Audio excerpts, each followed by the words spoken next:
संपूर्ण मी तरू की, तरू म्हणजे झाड. संपूर्ण मी तरू की आहे नगण्य पर्ण, सांगेल राख माझी गेल्यावरी जळून. जन्म माझा पुण्याचा, लहानपण धुळ्यात गेलं कारण आई वडील धुळ्यात होते. आमच्याकडे घरात लाईटही खूप उशिरा आले, म्हणजे बहुतेक मी 6वीत वगैरे असताना लाईट आले. चप्पल विप्पल तर काही संबंधच होता घालायची पायात. डिप्लोमा इंजिनिअरिंग सगळं ते जग हे स्टेमचं जग आहे. सायन्स टेक्नॉलॉजी मॅथ्स जग आहे. त्याच्यामध्ये हे पुस्तक लिहिण्याचं फूल कसं फुललं. शालापत्रक नावाचं एक मासिक यायचं त्यावेळेला, आणि अमृत जे डायजेस्ट होतं मराठीतलं, त्यामुळे तो अभ्यासाबरोबर ते एक होतं. पण वाचनाची आवड लागली. मला एक अगदी ठामपणे असं वाटतं की तुम्ही जे झोपताना तुमच्या समोर मोठं चित्र असेल ना, तर तुमच्या थॉट प्रोसेस वेगळ्या होतात. तर त्यामुळे पण ते सगळं आकाशाकडे पाहून झोपणं हा मला वाटतं त्याने पहिला माझ्यावर टाका घातला, जो काय घातला तो आयुष्याचा. देठाला तेव्हाच अर्थ येतो जेव्हा वरती फुल असतं. तसं तुमचं हे ह्युमॅनिटीचं फुल आहे की आपण जे आहे ते सगळं नाकारायचं आणि वेगळं काहीतरी करायचं. मी इंजिनिअरिंग केलं, इलेक्ट्रिकल इंजिनिअरिंग, ते सोडून मी ACPत गेलो. मी आयुष्यात कधी कॉम्प्युटर बघितलेलं नाही, कॉम्प्युटरची भाषा शिकलेला माणूस नाही. म्हणजे आपण जे जे काही केलं ते सोडून नवीन ठिकाणी जाऊ शकतो का, हा प्रयत्न मात्र मी आयुष्यावर केला, अजूनही करतो. मग त्याला असं लक्षात आलं की टायटॅनिक सर बुडवलेली आहे. ती दगडा बर्फखंडावर आपटून फुटली आहे खरं आहे, पण ती आपटवली आहे. मग ते तिथून सगळे ट्रिगर सुरू झाले. असं करत 482 पुस्तकं वाचायला लागली मला. म्हणजे मनाला जखडून टाकणारे असे सगळे अनुभव आहेत. टर्निंग पॉईंटला बोलवण्याचा सगळ्यात मोठा आनंद असा आला की तुम्हाला मुळात टर्निंग पॉईंट या विषयावर काहीतरी करावं असं वाटतं. हेच फार छान आहे, कारण खरोखर आपली वळणं आणि वळसे आपण लक्षात ठेवत नाही. आणि ते खरं प्रत्येकात असतं. छोटं असतो साईज, म्हणजे ते हे कमी असतो डायमेन्शन, पण प्रत्येकाला ती प्रेरणा असते की मी तिथून गाडी वळवली आणि मी सरळ आलो, इथपर्यंत आलो, असं होतं. हातात वाळू अशी घट्ट धरली की निसटते ना, अशी ठेवली की निसटत नाही. तसं यू गेट दॅट फील की अरे आपण उद्या असू नसू, आत्ता हे डिस्कशन शेवटचं असू शकतं.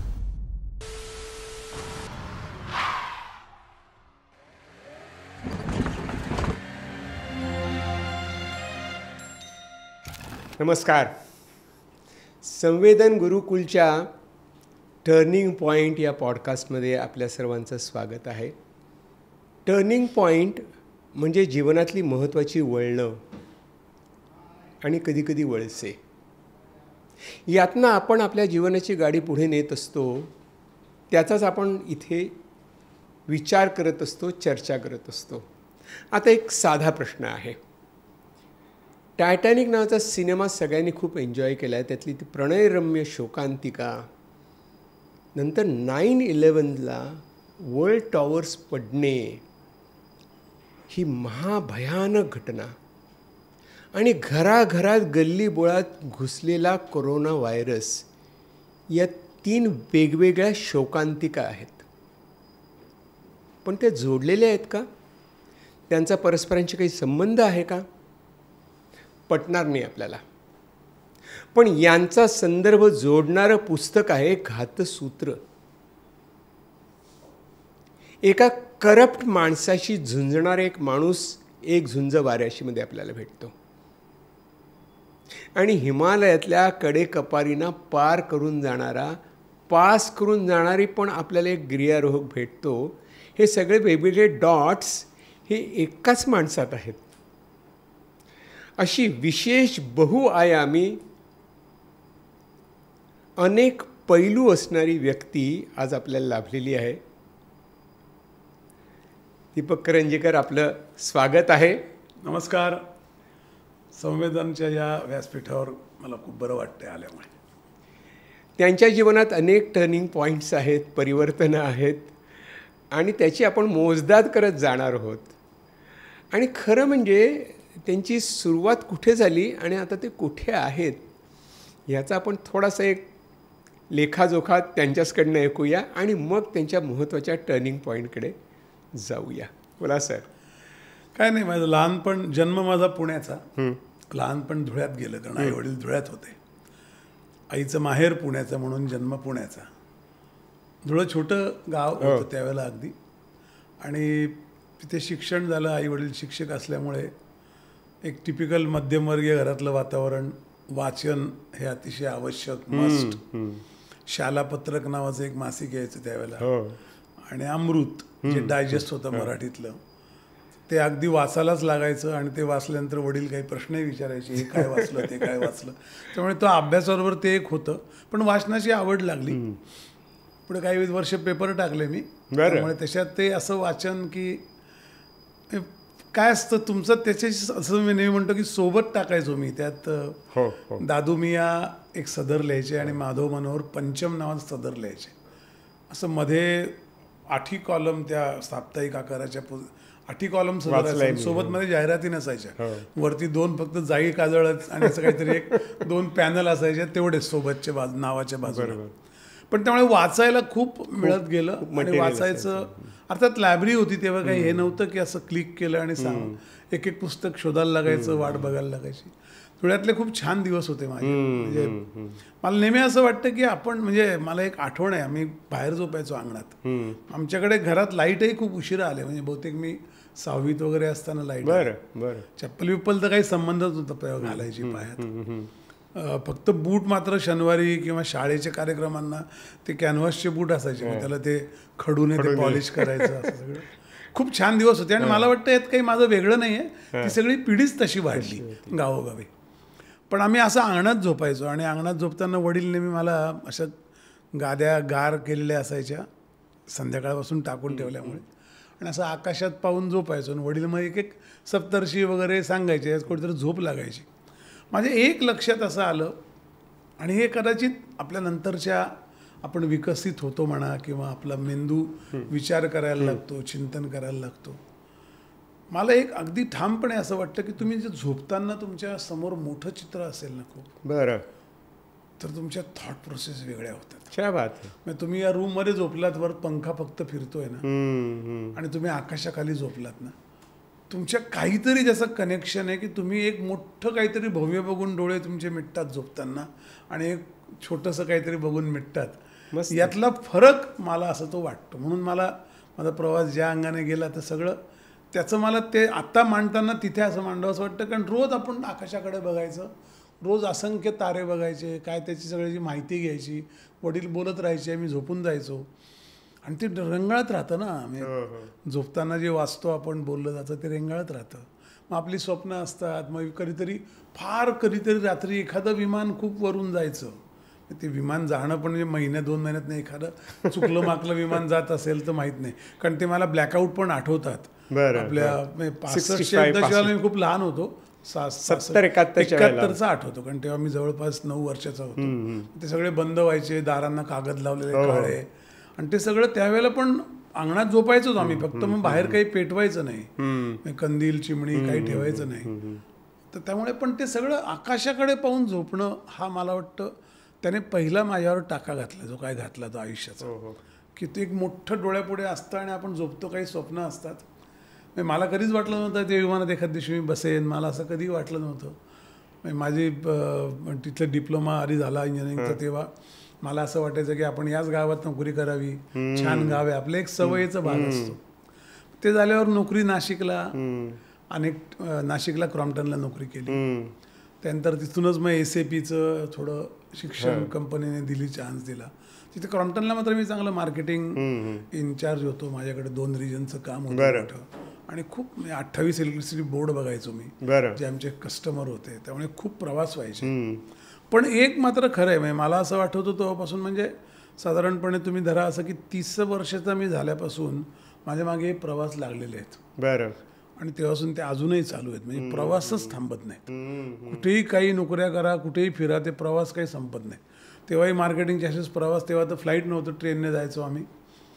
मग क्रॉम्प्टनचं आल्यानंतर SAPत गेलो. SAPत गेल्यावर मग SAPचं सर्टिफिकेशन केलं, त्याचं प्लॅटिनम लेवलचं कन्सल्टंट झालो. मग त्याच्यामुळे ऑस्ट्रेलियाला पहिल्यांदा जाता आलं, आणि ऑस्ट्रेलियानंतर मग अमेरिकेला गेलो. अमेरिकेला गेल्यावर मग ऑस्ट्रेलियावर सगळं टायनी वाटतं, कारण ते इतकं मोठं दर्शन आहे, ते विश्वरूप दर्शन आहे, सगळ्याच बाबतीत फार जायंट देश आहे.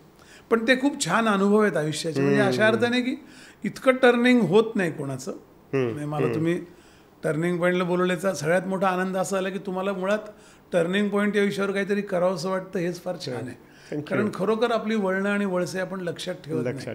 आणि ते खरं प्रत्येकात असतं, छोटं असतो साईज, म्हणजे हे कमी असतो डायमेन्शन, पण प्रत्येकाला ती प्रेरणा असते की मी तिथून गाडी वळवली आणि मी सरळ आलो, इथपर्यंत आलो, असं होतं. मला असं वाटतं तुमच्या बोलण्यात असं वाटलं की तुम्ही जे आकाशाचं दर्शन म्हणता ते मला तुमच्या घातसूत्रमधल्या पुस्तकात दिसतं. 900 पानी पुस्तक आहे ते, मोठं आकाश आहे ते. आणि असं वाटलं की तुम्ही बिग पिक्चर बघता आणि त्यातले बारके बारके दुवे जोडत आहे. म्हणजे आकाशातले जे सप्तर्षी आपण जोडून घेतो ते जोडलेले नसतात, पण आपण जोडले की वेगळा अर्थ तयार होतो. तसंच तुमचं आहे. हा टर्निंग आहे. म्हणजे हे पाहणं आणि त्यात ते दिसणं हे मला खूप महत्त्वाचं वाटतं. आणि ते तसं असलं पाहिजे. म्हणजे प्रत्येकाचं असतं, फक्त आपण एका प्रयत्नानंतर सोडून देतो. पण आपण शोधत राहिलं पाहिजे, कारण आपली प्लेसमेंट त्याशिवाय कळत नाही.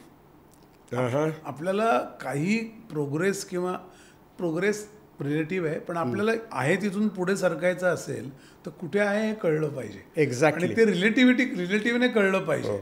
मी खूप छान आहे आणि मी पार्ल्यात राहतो, खूप छान वस्तीत राहतो, पण पार्लर रिलेटिव्हली काय महत्वाचं आहे मुंबईच्या बाबतीत, जगाच्या बाबतीत मुंबई काय महत्वाची आहे, किंवा एकंदर तुझं तर हे काही नोटेबल आहे का. बरोबर. आणि मग आपली प्लेसमेंट कळली ना, आणि त्याबाबत माझा आदर्श छत्रपती शिवाजी महाराज. कारण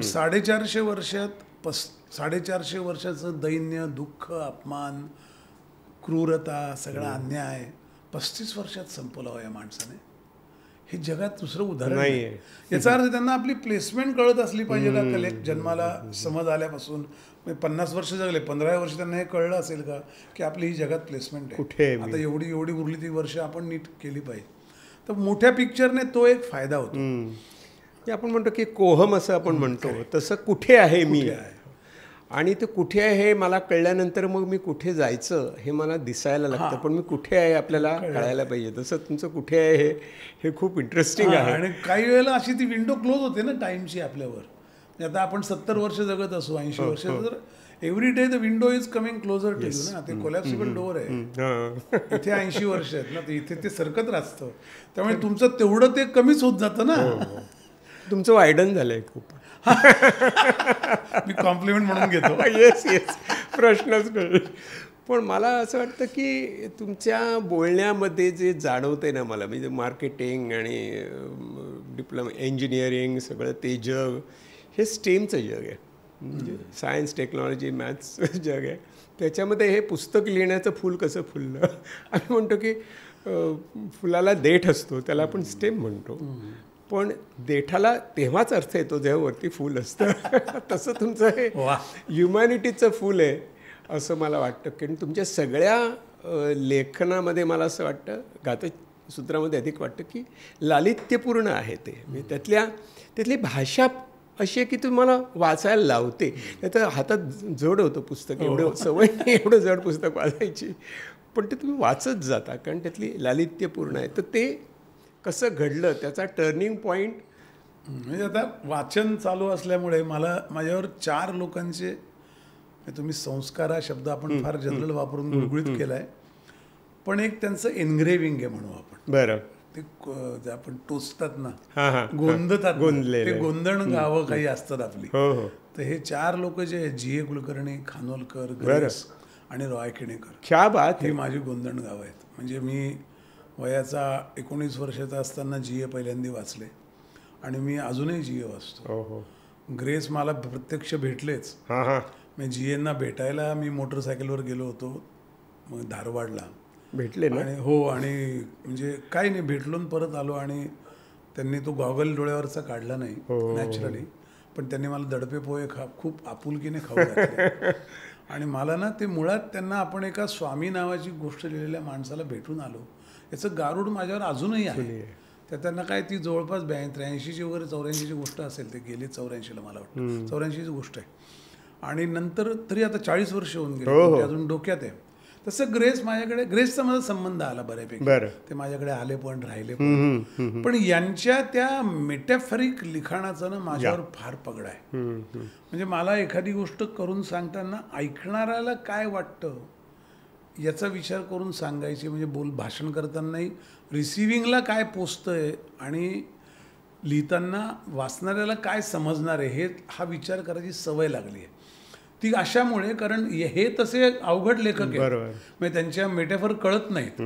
तर आपण ज्या अडचणीत त्यांचं वाचताना सापडतो त्या अडचणीत आपला वाचक सापडू नये, ही जी एक आपल्याला म्हणतो ना, आपण त्याला साईड इफेक्ट असतो ना, बाय प्रॉडक्ट तयार झाला तो एक माझ्या मनात, की आपण शक्यतो सोपं लिहावं. डॉक्टरी भाषेमध्ये मी डॉक्टर म्हणून काम करत असताना शिकवतात की डायग्नोसिस करायचं. मग सुरुवातीला वाटायचं की डायग्नोसिस करणं खूप महत्त्वाचं आहे. मग पेशंटशी बोलायला लागल्यानंतर कळलं की डायग्नोसिसचा मला महत्त्वाचं आहे, त्याला बरं व्हायचं आहे ना. त्याला ही वॉन्ट्स रिलीफ. त्याला त्या ABC काय नावं द्या काहीतरी, आता ते गुगलमध्ये बघतात, पण what he wants is relief. ते कनेक्ट आहे, म्हणजे तुमचा तो कनेक्ट मला जाणवतो, वाचकाचा आणि तुमचा आणि स्वतःचा हा कनेक्ट आहे. आणि हे टर्न्स आहेत तुमचे, सारखेच टर्न्स आहेत. सारखेच टर्न तुम्हाला मी एकदा कुठेतरी म्हणलो होतो, आणि ते पण म्हणजे आता लॅटर थिंकिंगने हे सगळ्या उदाहरणं तयार होतात. साप माझा आदर्श आहे. बरं, तर का असं मला साप काय आदर्श असं मला विचारलं. ते मला, तुम्ही साप बघितलाय का कात टाकलेला? तो तासाला एखादा इंच एवढं सरकू शकतो बरं का. त्याची कातडी हुळहुळीत असते, त्याला गवत सुद्धा रडतो. पण त्याला माहीत असतं आपण जर ही कात टाकली नाही तर आपण त्यात सफोकेट होऊ, क्या बात आहे, आणि मरून जाऊ. त्यामुळे संघर्ष आणत राहणं, अवघड परिस्थिती आणत राहणं. म्हणजे आता हे अमेरिका सोडून इथे आल्यावर मला पहिला प्रश्न इथल्या लोकांनी, जे चांगले मित्र आपले असतात, जे हेतुशून्य मित्र असतात, ते म्हणल्यावर तू कशा करता परत आलाय, बरोबर, तुला काय दुःखात टाकायची सवय आहे, काय झालं की? म्हटलं अरे नाही, बरं आहे, चेंज असतो. तर तो बदल आहे ना, म्हणजे मला तो सारखा असं वाटतं, मला ते मोनोटोनी फार कंटाळा येतो. आणि आता हे खरं तर माझं काही आयुष्य फार लॅव्हिश नाही. तुम्हाला एक मोनोटोनी तोडायला पण एक कम्फर्ट लागतो ना, लेवल लागते. तो आता आला असेल, पण पूर्वी काय लहानपणापासून नाही, दारिद्र्यात आयुष्य गेलं, आणि त्या काळातल्या सगळ्यांचं दारिद्र्यात गेलं, मी काही कोणी वेगळा नाही.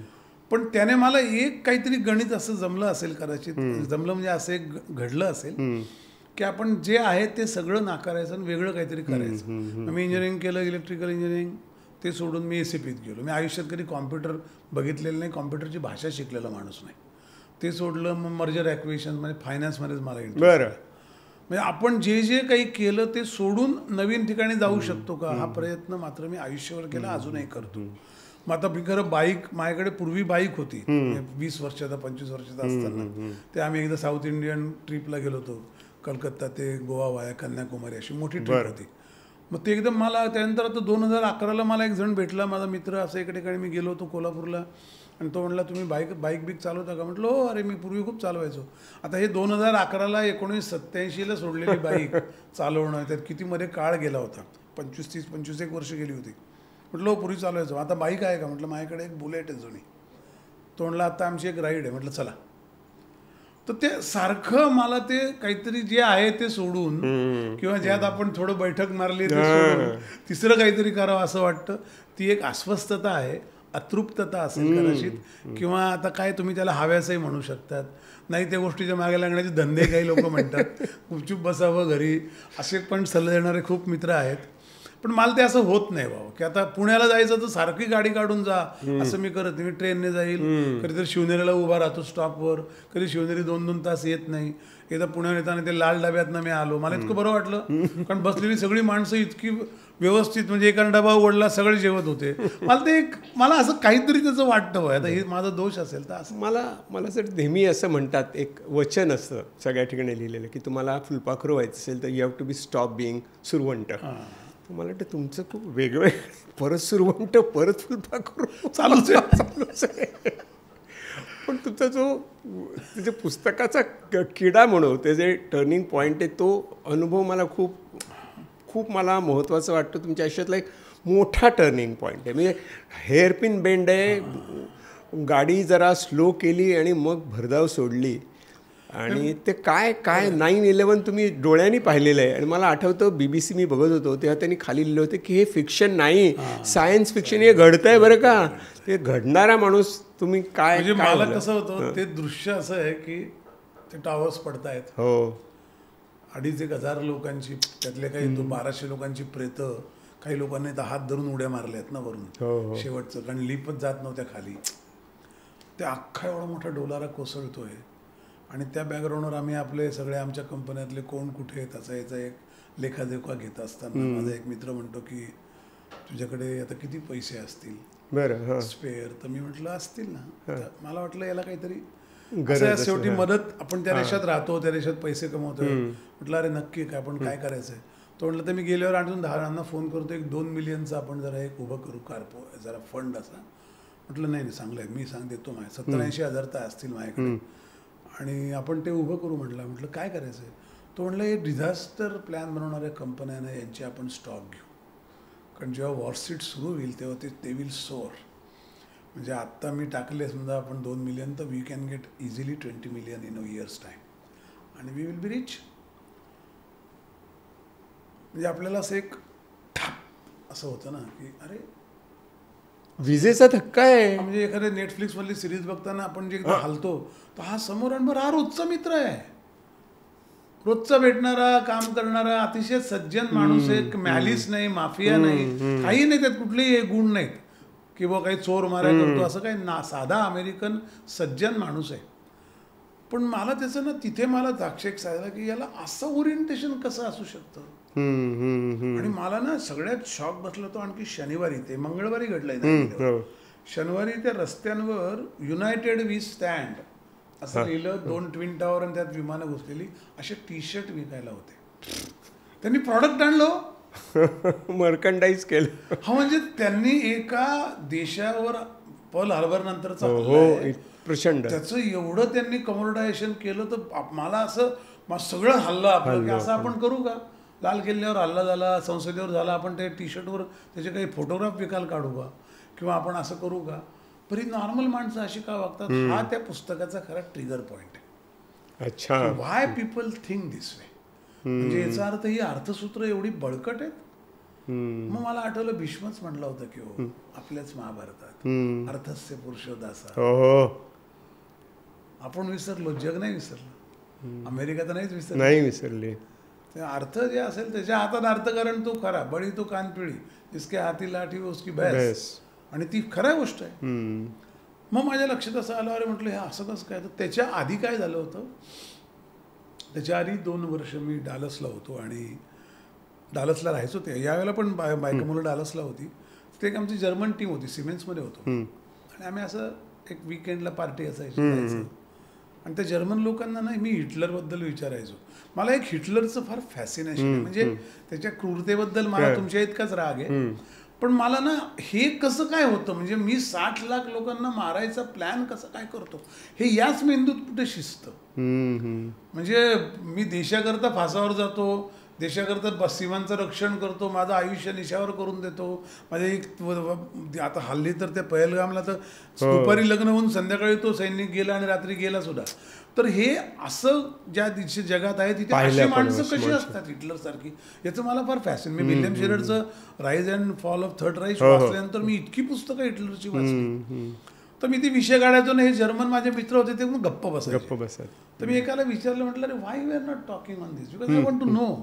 तो म्हटलं there is nothing to know, he is about the bastard and he has really made our life very miserable. बरोबर. Nobody respects us in the world. It took us years to get established again. खरंय. Bastard, तो शिव्या द्यायला.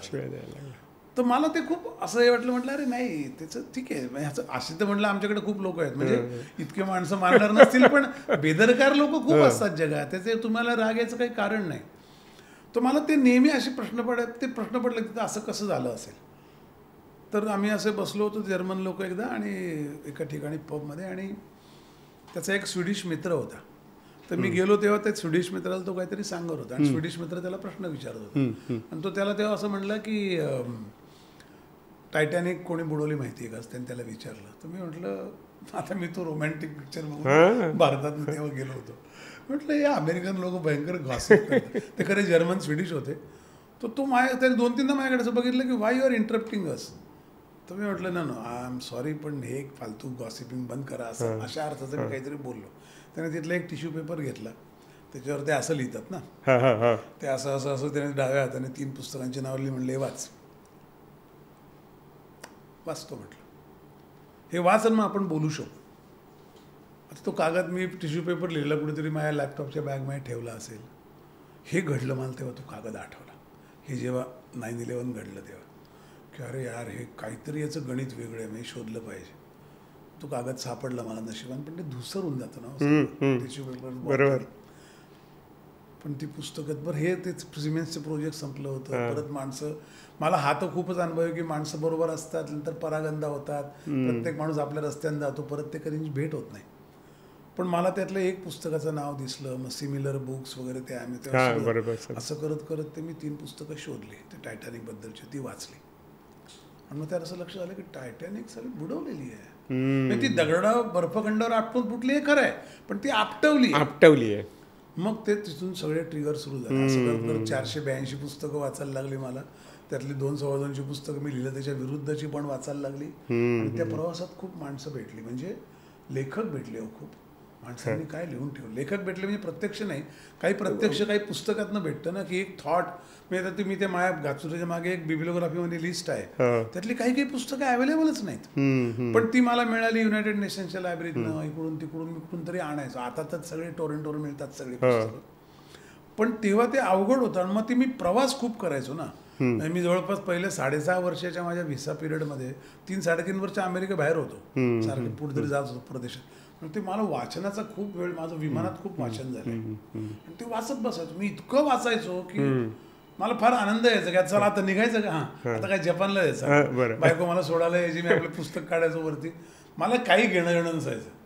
मस्त विमानात घेतला, ते एक वाईनचा ग्लास घेतला आणि पुस्तक उघडून इतकं छान वाटतं, इतकी कम्फर्टेबल जागा आहे आणि काही डिस्टर्ब नाही, हो फोन येत नाही, काही नाही, काही तुम्हाला त्रास नाही, खूप वाचलं गेलं. पण त्याच्यामुळे काय झालं की पैक मग नवीन ट्रॅक्शन आलं. आता आपण नोकरी करतोय, बरं मी अमेरिकेत नुसती नोकरी करत होतो असं नाही, मी शिकवायचो विद्यापीठात जाऊन, बर्कलीमध्ये किंवा त्या आमच्या UC सांता क्लारामध्ये. मी विद्यापीठात अनेक कोर्स केले, एक तर अख्खं सेमिस्टर शिकवलं मी प्रोजेक्ट मॅनेजमेंटचं. मी शिकवायचो कारण मला माणसांचं फार वेड आहे बाबा, हे काहीतरी माझा दोष असेल. आम्ही लकी होत तुम्ही भेटलात. नाही तसं नाही, माणसांचं मी वेड आहे, मला माणसं भेटलं खूप आवडतं. मला सहज कोणाशी बोलावं असं वाटतं, कारण माणसं फार भारी असतात आणि इतकं बारीक बारीक आपल्याला तो नियॉन्स असतो ना, तो झिरपतो. नॉर्वेला एकदा आम्ही बस स्टॉपवर मी उभं होतो, तशी 5-5 फूट गॅप ठेवून माणसं उभी होती. तर मला काही कळे ना काय इथे काय झालंय, काही रोग आहे का काय माहित नाही, शिंकलं कोणी म्हणून. तर मी एकाला विचारतो, म्हणलं तो त्याने असे हात केले दोन्ही.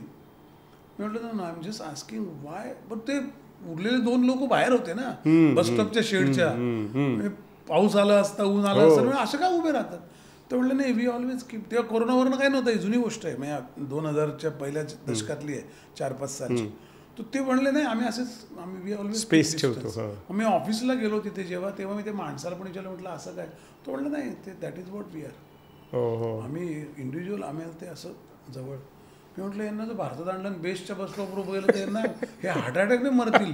यांचं कल्चरल शॉक किती लोक ढकलतात जवळ उभं राहणं सोडा, पर्सनल स्पेस नावाची गोष्टच नाही. माझा एक अमेरिकन मित्र एकदा आला होता, आम्ही एअरपोर्टला उभं होतो, तो माझ्या पुढे होता आणि तो नंतर पुढे एक फर्स्ट क्लास त्याने वेगळं केलं, मी इकडे उभा असं.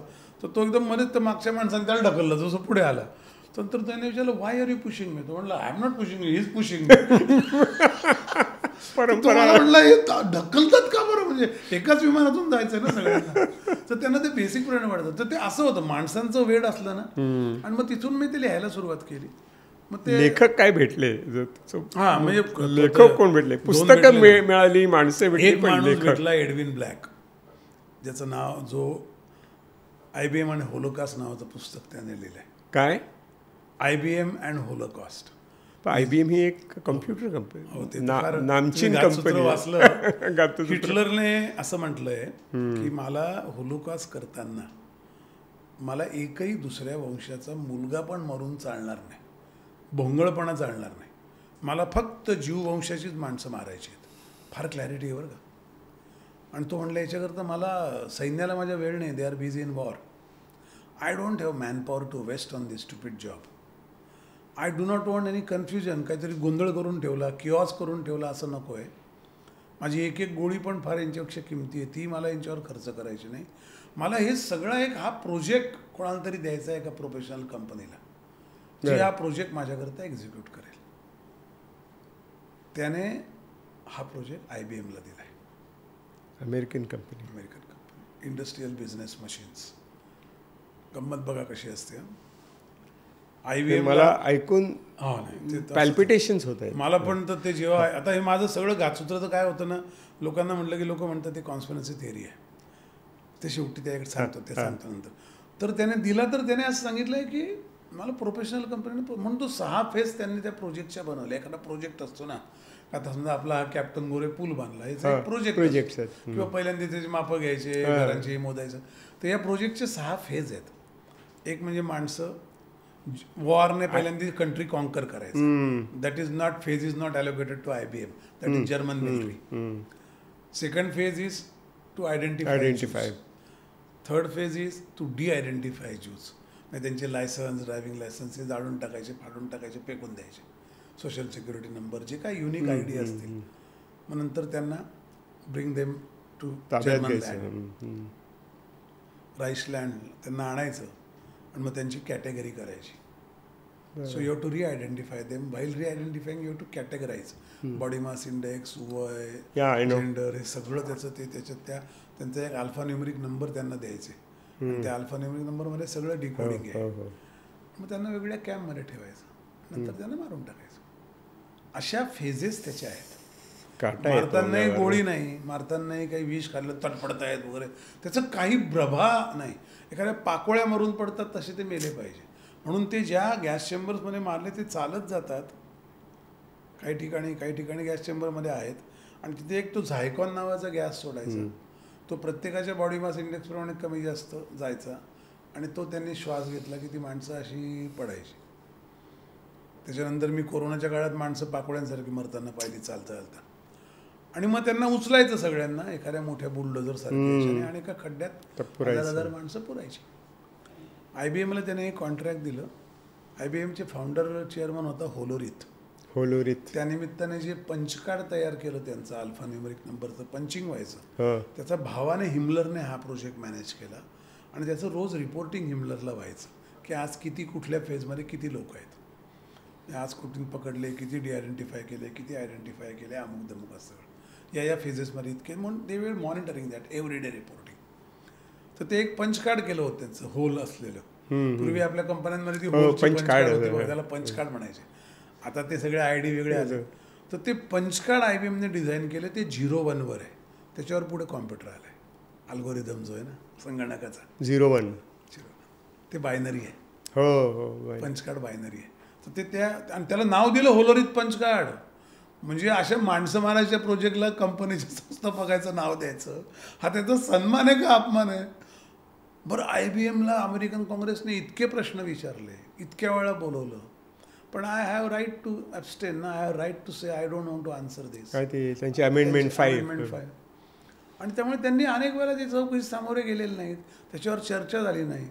आणि हा कसं असतं माहिती आहे का, मला आता तुम्हाला भारतात जाणवतं बघा, ते एखादा विषय कुठला लावायचा आणि कुठला लावायचा नाही. हा जो काय 5वा स्तंभ म्हणतो ना, 4था स्तंभ मीडिया, हा सगळ्यात त्या बाबतीत हे बरं का, they are very very malice and captured.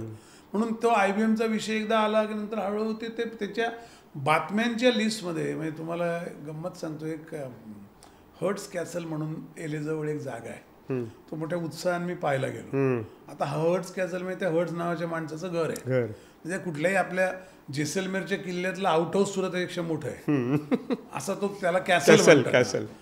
ते सगळ्यात ग्रेट म्हणतात ना. मला एक तो ग्रीक मित्रांनी म्हणायचं नाही, हे स्वतःला काय ग्रेट म्हणतात. तर तो असं ते आम्ही तिथे बसायचो ना, आपल्या तिथे जाऊन बसतो आपण, तर तिथे त्यांचं एक डायनिंग टेबल आहे, ज्यावर 40-50 लोक बसतात. तर हा माणूस सांगायचा किंवा जो जवळ बसलाय ना, ती हॉलिवूडची नटी असेल काय असेल, ते जवळ बसल्यामुळे ते गॉसिपिंगचे पॉईंट आहेत. असे 29 पेपर होते या माणसाचे हर्ट्स. सगळ्या त्या गप्पा मारायचे, ते पेपरमध्ये छापायचे गॉसिप सगळे. मीडिया तेव्हाही तसं होतं. तर ते असे टर्न यायला काय होतं ना, एक ट्रिगर लागतो. ती घटना ट्रिगर होती. आणि मग तो, आणि मी तुम्हाला खरंच म्हणजे आता मला वाटतं की एवढ्या उड्या आयुष्यात मारल्यानंतर ते खरंच आवश्यक होतं. त्यामुळे माझी नीव फार घट्ट झाली. त्याला भेटलात तुम्ही त्या? हां, तर काय झालं, मग त्यांना मी शेवटी फोन केला एकदा. ते कुठेतरी राहतं, ते ही मस्ट बी नाव 77-78 ते होते. तर ते मला असं म्हणले की त्याचं एक वाक्य, अशा फारच कमी वेळ आता अमेरिकेत असं कोणाच्या घरी घरी जाऊन भेटता येत. इट्स व्हेरी, म्हणजे ते बाहेर येऊ शकत नाही, बर्फ होता म्हणून.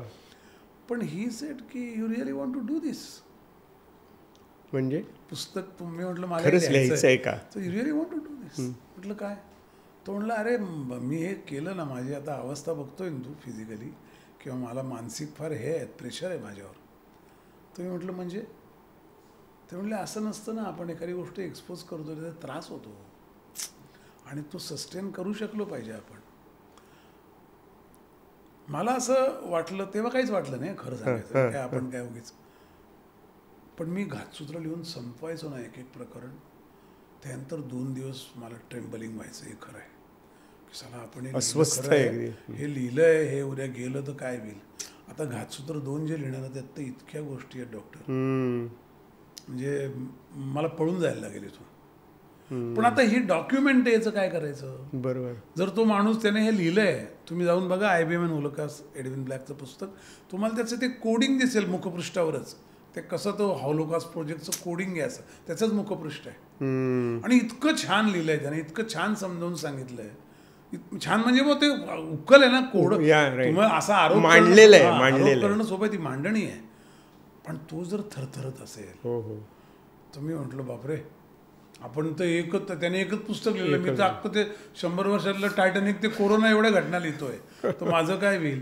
म्हणून केतकर मला म्हणतात, त्याचं हे नाव जे पुस्तकाचं पठारे सरांनी दिलंय, रंगनाथ पठारेंनी, घातसूत्र. आणि केतकर मला म्हणले की असं इंग्रजीमध्ये पण आलेलं नाही, म्हणून मी प्रस्तावना लिहीन. हे बळ आहे ना शेवटी, माणसाशी भेटतात कारण आपण करतो. मला असं वाटतं की या निमित्ताने तुमच्या सगळ्या स्टोरीज ऐकताना की तुम्ही कसं सांभाळताय स्वतःला. त्या माणसाने जसं लिहिलं अवघड तसं ते टाईट रोप वॉकिंग येते, अतिशय स्वतःचा बॅलन्स राखून. आता इंग्लिश आल्यावर तर मला थ्रेटही यायला लागलेत, आणि मला वाटतं म्हणजे असं होऊ शकतं, I may end up in getting killed somewhere, I don't know. I am ready for it. I am not ready. मी काही जाऊन स्वतःला मला गोळी घाला असं म्हणणार नाही. त्रास देतील, मारतील, काही होऊ शकतं. पण असं आहे, मला जे मी करतो ते त्यापेक्षा जास्त महत्त्वाचं वाटतं, अगदी ऑनेस्टली. हे कोण लोकांना सांगणार हो. आपण सगळेच येऊन निघून जातो, येरझार आहे ना, नको येरझार असं म्हणतात शेवटी पंडित अभिषेकी. तर ते येरझार आहे, त्यापेक्षा मध्ये आपल्याला जे असं जाणवलं ते आपण सांगितलं पाहिजे ना. तुम्ही नाही का एवढं काम करत, तुम्ही तुमच्या व्यवसायाच्या बाहेर जाऊन काम करतात ना, आपल्याला ते केलं पाहिजे. आणि ती आपल्यावर जबाबदारी, यांना जगण्याची भ्रांत नाही. जे साक्षर आहेत त्यांच्यावर जबाबदारी आहे. ज्यांना भ्रांत आहे, जे वाचू शकत नाही, ते काय करतील. आपण आता मी सगळं वाचलं, 482 पुस्तकं वाचले, एवढे 70 वगैरे देश फिरलो, उपयोग काय हो जर मी हे काही केलंच नाही तर. मी आलोन गेलो, फोटो लावतील, 3ऱ्या पिढीत फोटोही काढून टाकतात घरातला. माझ्या आजोबांचा फोटो मी काय लावेल, वडिलांचा जेमतेम ठेवतो, माझ्या मुलं वडिलांचा काढतील माझ्या घरातलं. आणि हे इतकं म्हणजे नश्वर आहे ना त्याच्यामध्ये. पण मला ह्याचं एक म्हणजे तुमची आकाशाची गोष्ट तुम्ही सांगितलीत ना, तर मला असं वाटतं की इतकं मोठं विस्तृत त्यातलं सूत्र आहे, ते तुम्ही एकत्र जोडणं आणि ते मांडणं, आणि ते मांडल्याशिवाय तुम्हाला, म्हणजे मी तुम्हाला जो प्रश्न विचारला त्याचा उलटा प्रश्न असा आहे, हे जर तुम्ही लिहिलं नसतं तुम्ही काय केलं तर काय केलं असतं. खरं आहे, I would have been very disturb. कारण आपल्याला सगळं माहिती आणि सांगता येत नाही. कदाचित भाषणातून थोडं वाफ निघाली असती, पण लिखाणासारखं मुख्य जास्त टिकणार आहे. मला घातसूत्राने जी ओळख दिली ना, ती याच्या भीतीच्या कैक पटीने जास्त आहे. क्या बात आहे. कैक पटीने. तुम्हाला खोटं वाटेल, कुठे आपण जातो, बसतो, कुठे कॉफी पितो, छोटं गाव असतं, ते येतात, विचारतात कुठून आले तुम्ही, काय गाव, मुंबई, काय नाव, करंजीकर, घातसूत्र का असं विचारतात. अहो काय पाहिजे तुम्हाला आणखी. बस म्हणजे तुमच्या आयुष्यातल्या टर्निंग पॉईंटवरती तुम्ही खूप लोकांना टर्न केलंय, ट्रिगर झाले त्यांचे. तुम्हाला सांगतो एक अनुभव सांगतो. एक माणूस माझ्याकडे एकदा आला, मला म्हणले मला भेटायचं आहे, मी वाचलं. म्हटलं या ना. आले, मला म्हणले मी MA इकॉनॉमिक्स आहे. बरं. ते सर्टिफिकेट त्यांचं घेऊन आलं, ते MA इकॉनॉमिक्स, याच्यावर सही करा म्हणे. म्हटलं हो तुमचं हे अकॅडमिक सर्टिफिकेट आहे, त्यावर चान्सेलर सही, मी काय नाही, तुम्ही सही करा. तुम्ही मला जे इकॉनॉमिक्स शिकवलं ते मला खरंच कुठल्याही गोष्टीत शिकवलं नाही. खरं. तेव्हा मग तुम्हाला कळतं की आपण, आणि मी असं म्हणतच नाही की मी काही दगडावरची रेग मारली आहे. आपल्याकडे कशी पद्धत आहे माहिती का जुनी, ते पण हे आता हे सगळं आपण वाचायला लागल्यामुळे कळतं. आपल्याकडे खंडन, मंडन, संश्लेषण, मांडणी करायची, त्याचं खंडन खंडन करायचं आणि करायचं, संश्लेषण सिंथेसिस करायचं. बरोबर. हे अनालिसिस वगैरे आपले शब्द नाही आहेत. ते काही टीव्हीवर जे भांडणाचे कार्यक्रम असतात तसं आपलं काही चिंतनाची पद्धत नाही. त्यामुळे आपण ते कोणीतरी खंडन करावं ना. आपण संश्लेषित घातसूत्र 25 वर्षाने लोक म्हणतील यांनी असं मांडलंय पण यात अजूनही हा मुद्दा राहिला, हा जरा राहिला, असं आनंदाचीच गोष्ट आहे. बाबासाहेब पुरंदरेंनी शिवाजीच्या स्टोरी सांगितल्या शाहिरासारख्या, पण म्हणून निनाद बेडेकर इतिहास झुंडायला लागले, म्हणून आप्पा परब किल्ल्यांवर गेले. हे तर तुम्हाला ती नीव तर ठेवायला लागेल ना. असं मी डॅनियल ब्लॅक एडविन ब्लॅकने लिहिलं म्हणून मला असं वाटलं की अरे आपण झालं हे खणलं पाहिजे. मी 9/11 मध्ये बिन लादेनचा काहीच संबंध नाही. हे जेव्हा मला कळलं, जेव्हा लक्षात आलं, म्हटलं हे तर खणलंच पाहिजे. असं कसं? तुम्ही अमेरिकन सैन्य उतरलं ना अफगाणिस्तानात बिन लादेन करता, त्याचा काहीच संबंध नाही त्याचा 9/11शी, सुताराम संबंध नाही. आणि हे लोकांना खोटं वाटतं कारण मीडिया आहे ना, 572 चॅनलमधले 400-450 चॅनलवर यांची मालकी आहे, ज्यांनी हे सगळे घडवतात त्यांची. ते तुमचं ब्रेनवॉश करतात. 10 वेळा आपण सांगितलं लोकांना खरं वाटतं. मी म्हटलं आपण आपला जर्नी छोटा आहे, पण आपण काही 500 वर्ष जगणार नाही, पण आपण 100 वेळा हे सांगितलंच पाहिजे लोकांना. मग मोठं पुस्तक होईल. मग फिक्शन कशाला लिहायचं? हे truth is stranger than fiction. खरं. मग हे सगळ्याचा उलगडा करणं आणि तो उलगडा या पद्धतीने मांडणं, याच्यामध्ये एक खूप क्रिएटिव्ह असं एक्सपिरियन्स होता तुमचा. फारच क्रिएटिव्ह. म्हणजे मला विखुरलेल्या गोष्टी जोडणं हे मला खूप चॅलेंजिंग वाटतंय. म्हणजे दुवे जाऊ. आणि ते फिगमेंट ऑफ इमॅजिनेशन नाही आहे, त्याला तुम्ही दाखवताय, पुरावे देखा, पुराव्यानिशी सिद्ध करेन असं आहे ते. इंजिनिअरिंगचं काम आहे ना. ते मी असे कॉलम काढले 2010 ते 20 ते 30 ते 40 10 वर्षात काय घडलं अशा घटना लिहिल्या. तर आपलं इंजिनिअरिंगचं कसं असतं, they say you ask 10 question 10 times why to get why then you go to the root cause. तर ते हे का घडलं असेल, अच्छा मग हे का घडलं असेल, याने असं का केलं, हा का त्याला असं लिहिलं. हे जेव्हा ते होते काही नावं यायला लागली ती कॉमन होती. ते सूत्रधार आहे, रॉकफेलर, रॉकफेलर, मॉर्गन्स, सोरोस ते धाकटी पाती त्याची, Kissinger, Bush family is another malice family. Kissinger हा माणूस केवढा आहे, 100 वर्ष जगला. त्याने अमेरिकेचे 11 प्रेसिडेंट ठरवले, पॉलिसी ठरवली फॉरेनची. अनाथ मुलगा आहे. डेव्हिड रॉकफेलरने त्याला उभा केला, कॉन्सिल फॉर फॉरेन रिलेशनमध्ये त्याला काम दिलं. त्यांनी ती संघटना कुठल्या कुठे नेली. डीप स्टेटचा तो जनक आहे. आणि केवढा माणूस, कसा थंड माणूस. काय इथे काय चालतं ना, नोबेल प्राइज घेऊन गेला. आणि हो, आणि शांततेचं 6,000 सैनिक व्हिएतनामला मरून त्याला. म्हणून मी म्हणतो ना, माझं हे स्पष्ट मत आहे. मी काल पण भाषणात नोबेल ऑस्कर हे नाही, हे सगळे मॅनेज धंदे. पण हे नाही तो आपला विषय. पण असे पण मजा येतात आहे बरं का. म्हणजे नशा पण आहे. जशी भीती आहे तसं बळ पण आहे. आणि तेच असतं बघा, बळ असतं त्या जागेत भीती असते, आणि भीतीच्या जागेत बळ असतं. फक्त आपल्याला ते टर्न अराउंडची गंमत कळली पाहिजे. की मला ज्याची भीती वाटते जर खणत गेलो मी, तर बळ तयार होतं ना त्याचं. कारण you go to the bottom that and then you understand. अरे असं नाही आहे, ती भीती अनाठाई आहे. एवढं जरी आयुष्यात आपण करत गेलो तरी काहीच्या काही बलिष्ठ माणसं उभी राहतील. बरोबर. आणि आम्हाला घाबरलेल्या माणसानं बघायची मला खूप सवय झाली. तुम्ही त्या विहिरीच्या तोंडावर शेवटी अरे भीती कशाची म्हटलं, तुम्हाला बाहेर त्याची भीती, याची भीती. म्हटलं अरे छप्पर पण आहे, खरातच मरशी, जा बाहेर. पण एक वेगळ्या जगात मी वावरतोय, पण तुमचं जग हे मला खूप इंटरेस्टिंग वाटते. पण भेटतात मला असं वाटतं की ह्या सगळ्यात नाटक, सिनेमा नाही, पण नाटक आधी करतच होतो आणि थोडं कविताही लिहित होतो. पण नाटकाचं एक आहे, नाटकाचं फार ताकद आहे. काय माहिती का, पिक्चरपेक्षा नाटक असं असतं की ते लाईव्ह आहे. दुसरी गोष्ट ना, नाटक हा ॲब्सेन्सचा मीडिया आहे, लक्षात ठेवा. पिक्चर हा प्रेझेन्सचा मीडिया आहे. म्हणजे कॅमेरा दाखवतो तेवढंच तुम्ही बघतात. नाटक कसं असतं, एखादा नट एंट्री घेतो, तो एक्झिट घेतो. मग त्या ॲब्सेन्समध्ये लोक त्याच्याबद्दल विचार करतात. आणि जर त्याची नंतरची एंट्री त्या ॲब्सेन्सला धक्का देणारी असेल, त्यांच्या विचाराला, तर ते गुंतून पडतात नाटकात. काय छान डेफिनेशन आहे. डायरेक्टरला हे कळलं पाहिजे की मला न्यूअन्स क्रिएट करायचे लोकांच्या मनातले, की आता त्यांना ही कथा अशी जाईल असं वाटेल. त्या शक्यता मला क्रिएट करायला लागतात. आणि शक्यता जिथे क्रिएट होतात ती सर्जनशीलतेची उत्कट पायरी आहे. म्युझिक म्हणून म्युझिकमध्ये शक्यता तयार होतात ना. ए दिले नादांमध्ये ती एकदम थांबतं ना म्युझिक सगळं. त्या गॅपमध्ये किती शक्यता आहे. पॉज मध्ये त्या किती प्रेग्नंट पॉज असतात. तर ते नाटकात हा न्यूअन्स फार आहे. क्या बात आहे. म्हणजे कथानक सरकतं, एक्झिट होतात, लोक जातात, एखाद्या क्लायमॅक्सला सीन संपतो, पुढच्या सीन लोक विचार करायला लागतात आता असं घडेल, नाही घडलं की ते गुंतून पडतात. ही ट्रिक डायरेक्ट, आणि हे नाटकातच शक्य, कारण ते आपल्या स्वतःच्या ह्युमनचं जे काय मानसिक कॅनव्हास अवकाश असेल ना मानसिक आंदोलनांचा, त्याच्याशी ते मॅच होणारी नाटकाची गोष्ट आहे. खरंय. त्याला रूल नाही, म्हणजे त्याला एक स्क्रिप्ट आहे, पण ते स्क्रिप्ट फॉलो न करण्याचं स्वातंत्र्य आहे. हे गाण्यात नाही फारसं. बरोबर आहे. शक्यता त्यातल्या आपण मनाने शोधतो, पण नाटकातल्या अगदी अंगावर येणारे असतात त्या. आणि असं वाटतं प्रयोग आहे. पण त्यात एक हे सगळं लेखकाचं एक ऍक्टर म्हणून काय वाटलं? नाही, ऍक्टर म्हणून मला फार बळ येतं नाटकाने, फार बरं वाटतं. म्हणजे दर प्रयोग वेगळा होतो ना, आपण वेगळं काहीतरी करतो. आपली सायकोलॉजिकल कंडिशन त्यावेळेला वेगळी असते, आपण प्रवास करून गेलेलो असतो, समोर लोक काही वेळेला असतात काही वेळेला नसतात, जे असतात त्यांना लवकर आटपा असे चेहऱ्यावर भाव असतात, किंवा प्रोड्युसर म्हणतो आता आज उगीच प्रयोग लावला, आज काही बुकिंगच नाही झालं. हे सगळं घेऊन आपण आपल्या रोलमध्ये उभं राहतो आणि यू ट्रान्सफॉर्म ना, you change, you go to some other world. Switch on switch off process फक्त नाटकात आहे. गाणारा मध्येच गाणं सोडून कुठे निघून गेला असं नाही होत, किंवा ते अमुकच गातात असं म्हणतात.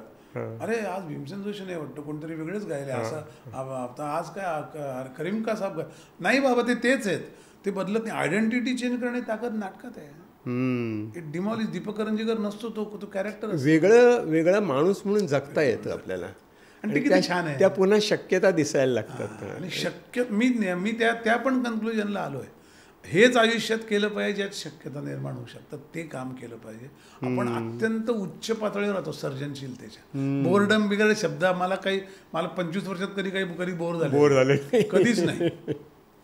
मग त्याचं कारण ते तुम्हालाही कधी बोर होत मला वाटत, मला यांना बोर कसं होतं मला आश्चर्य वाटतं. हरारींनी म्हटलंय की आता बोर्डमचे क्लासेस घेतले पाहिजे, की लोकांना बोर्डम सहन करायला शिकवलं पाहिजे, की इट्स पार्ट ऑफ लाईफ. तुम्ही बोर होत नाही म्हणूनच तुम्ही अडकलेले असता, तुम्ही भोगा, मग तुम्हाला काहीतरी कुतूहल आहे ना, केऑस मध्ये ते आहे. कुतूहल पाहिजे ना तुम्हाला. मला असं वाटलंच पाहिजे की डॉक्टर तुम्ही एवढं सगळं करता सायकोलॉजीत, आणि शिवाय प्रॅक्टिस करता, तुम्ही एकदा बसान तुमच्या सगळ्या 25 वर्षातल्या पेशंटचे किती पेशंट तुम्हाला आठवतात आणि त्यांचे आंदोलनं सांगा बरं. याचं मला कुतूहल आहे. कधी तर तुमचा इंटरव्ह्यू पण घेईल मी, कारण मला असं वाटतं ना की ह्याच्यात किती गंमत आहे. खरंय, केवढा कॅनव्हास आहे. म्हणजे तुम्ही 4000 पुस्तकं वाचल्यावर ना, प्रत्येक माणूस एक पुस्तक आहे, प्रत्येक माणूस एक गूढ आहे. आणि ते उकलणं हा एक खूप एक वेगळा अनुभव असतो. ती टॉर्च कुतूहल आहे ना, ती टॉर्चच लोक विझवून टाकतात.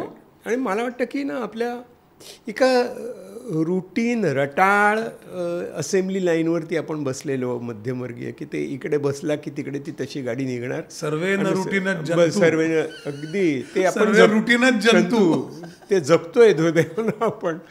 पण मला वाटतं की हे, आणि मग पुन्हा हिमालयात जाणं, ते तर भारी.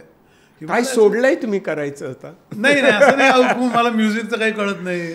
मला म्युझिक शिकायचं राहून नाही, मी सोडणार नाही अजून शिकेल, पण ते राहून गेलं ना. गाणं नाही म्हणता आलं कधी, चित्र नाही काढता आलं, कितीतरी गोष्टी राहिल्या. असं काय हिमालयातलं काय? हिमालयात कसं होतं, आम्ही तिथे तर प्रचंड टर्निंग पॉईंट, क्षणोक्षणी बदलणारं वातावरण. आणि गोष्टी सांगतो, एकदा तुम्ही गेलात की तू परत बोलवतो.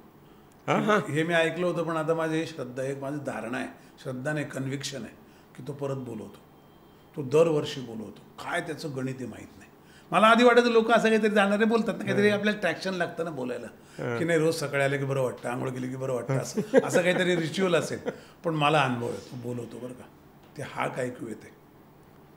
तुम्ही नाकारलं तर काय करणार? तसं म्हणतात ना की टक who is there opportunity, no it cannot knock twice.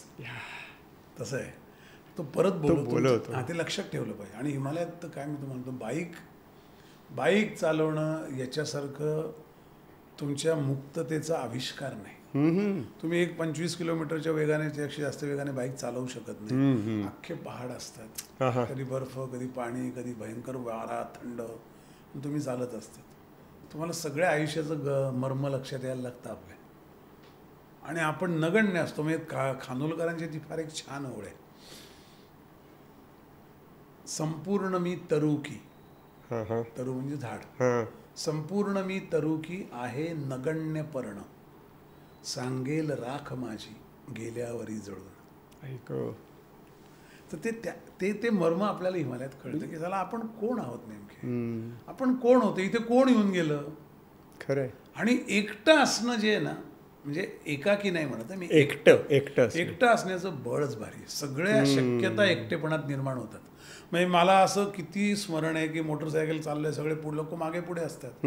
काही क्षण असे असतात की आम्ही रपारप एकमेकाला फॉलो करत शिट्ट्या मारत गाणे म्हणत जात असतो. काही क्षण संतपणे आता 30-300 किलोमीटर जायचं आहे आज दिवसभरात, अरे बापरे सरळ रस्ता, आता काहीच नाही, चला हळू. आणि मग त्यावेळेला तुम्ही अरे आपलं ते एक राहिलं, हे राहिलं, ते करायचं आहे, आपल्याला ते वाचलं पाहिजे, ते बघितलं पाहिजे, आता आपण भूतानला ते, हे जे ना क्या बात आहे. मला याचं म्हणजे तुमचा तुम्ही आता म्हणताय ना ते विपश्यनेसारखं आहे की मौनव्रतामध्ये आपल्याला जे आतले आवाज ऐकू येतात, जे त्रासदायक असतात, प्रेमाचे असतात, कसलेही संवाद आपल्याशी होतो आणि तो आपला संवाद, आपला वाद आपल्याशी होत असतो, तुकोबा म्हणतात त्याप्रमाणे. तसे ते जगायचे, हे म्हणजे मला ती विपश्यना आहे असं वाटतं. विपश्यनेमध्ये जसं एकांत आपण स्वतः असतो आणि मग त्यातनं ती रिअलायझेशन आहे, इम्परमनन्सची जाणीव आहे, ती होत जाते. आणि काहीतरी डोळे मिटा, ध्यान करा, नात बघा, असं करण्यापेक्षा तुम्ही नॉर्मल राहा आणि पहा. म्हणून मला ते ट्रान्सेंडेंटल मेडिटेशन फार आवडतं महेश योगींचं, कारण ते भावातीत ध्यान आहे. कुठलेही भाव न ठेवता जे ध्यानात जातो ना आपण मोटरसायकलवर, एक्झॅक्टली ते होतं. एक्झॅक्टली की तुम्ही जरा you transcendent, you just go in and तुम्ही विचार करता आपण कुठून आलो. मला एकदम मला धुळ्याचं आठवतं, मध्ये लहानपण आठवतं, मध्ये ते एका रेशनच्या रांगेत एका 5 किलो व्हा करतात 2-3-3.5 तास उभा असलेलं मी आठवतो. धान्यच नसायचं, 74 दुष्काळ पडला होता.